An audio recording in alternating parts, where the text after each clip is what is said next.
Pension മുടങ്ങിയതിൽ ഭിക്ഷയാചിച്ച് പ്രതിഷേധിച്ച ഇടുക്കി സ്വദേശിനി മറിയക്കുട്ടിക്ക് KPCCയുടെ നേതൃത്വത്തിൽ പുതിയ വീടൊരുങ്ങുകയാണ്. അടിമാലി 200 ഏക്കറിലാണ് വീട് നിർമ്മിക്കുന്നത്.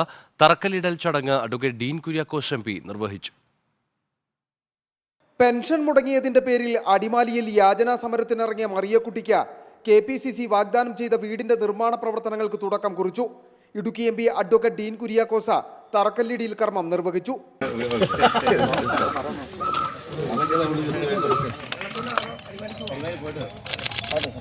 മറിയക്കുട്ടിയുടെ വേറിട്ട പ്രതിഷേധം സംസ്ഥാനത്തിലായിരുന്നു. മറിയക്കുട്ടിക്കായി വീട് നിർമ്മിച്ചു നൽകുമെന്ന് KPCCയുടെ പ്രഖ്യാപനമുണ്ടായത്. മറിയക്കുട്ടിയുടെ മകളുടെ പേരിലുള്ള 200 ഏക്കറിലെ സ്ഥലത്താണ് പുതിയതായി വീട് നിർമ്മിക്കുന്നത്.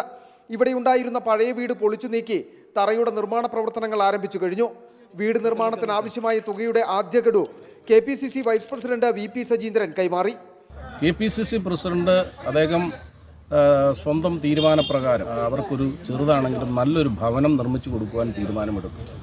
ആ തീരുമാനം പ്രഖ്യാപിച്ചതിന് ശേഷം ഇതിൻ്റെ നിർമ്മാണ പ്രവർത്തനങ്ങൾക്കായി മറിയക്കുട്ടി ചേട്ടത്തിയെ സമീപിച്ചപ്പോഴാണ് അറിയുന്നത് അവരുടെ പേരിൽ ഒരു തുണ്ട് ഭൂമി പോലുമില്ല.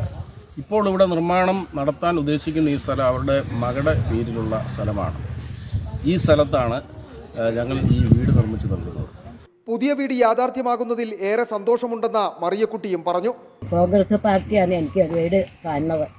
വീട് തന്ന KPCC പ്രസിഡന്റ് കോൺഗ്രസ് എല്ലാവരോടും തന്നെ. KPCC നൽകുന്ന 5 ലക്ഷം രൂപയ്ക്ക് മുകളിൽ ചിലവ് വരുന്ന തുക നിർമ്മാണ ചുമതല വഹിക്കുന്ന അടിമാലി ബ്ലോക്ക് കോൺഗ്രസ് കമ്മിറ്റി കണ്ടെത്തും. അടിമാലിയിൽ നടന്ന ചടങ്ങിൽ KPCC മുൻ വൈസ് പ്രസിഡന്റ് AK മണി, UDF ജില്ലാ ചെയർമാൻ ജോയി വെട്ടിക്കുഴി അടക്കമുള്ള കോൺഗ്രസ് നേതാക്കളും പങ്കെടുത്തു. റിപ്പോർട്ടർ, ഇടുക്കി.